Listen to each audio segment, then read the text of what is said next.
La prima iniziativa, dove tutti i gestori chiaramente hanno aderito, è il fatto di abolire, diciamo, queste fiammelle libere o qualsiasi tipo altro di fiammelle che verranno sostituite con dei LED. Dopo l'incendio di Crans-Montana in Svizzera, nelle discoteche del veneziano niente più candeline o fiamme libere, ok alle luci a LED, scelta condivisa per rafforzare la sicurezza.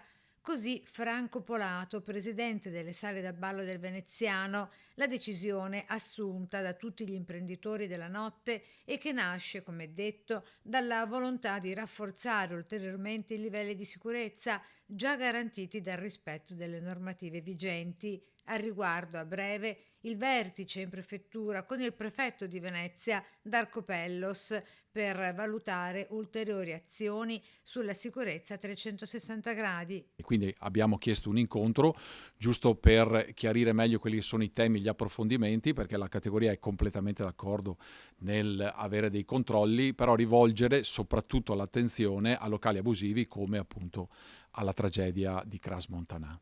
Nelle discoteche di Jesolo bandite dunque candeline o altre fiamme libere durante compleanni o feste, una misura che potrebbe presto essere estesa anche ad altri locali e non soltanto del territorio veneziano. Il Presidente sta preparando lo stesso un comunicato per il governo, sia per il Ministro Piantedosi e sia per la Prima Ministra La Meloni. Nel frattempo il Silber nazionale al lavoro per promuovere iniziative che valorizzino l'impegno dei locali, tra cui l'ipotesi di un marchio esterno che certifichi gli standard di sicurezza. Di riuscire a mettere fuori un segno distintivo ai tutti i locali in modo tale che qualsiasi, anche i genitori, volessero avere un timbro di riferimento in termini di qualità e sicurezza, all'esterno, appunto all'ingresso di tutti i nostri locali, i nostri associati, sarà un bollino appunto che certifica la sicurezza di quel locale.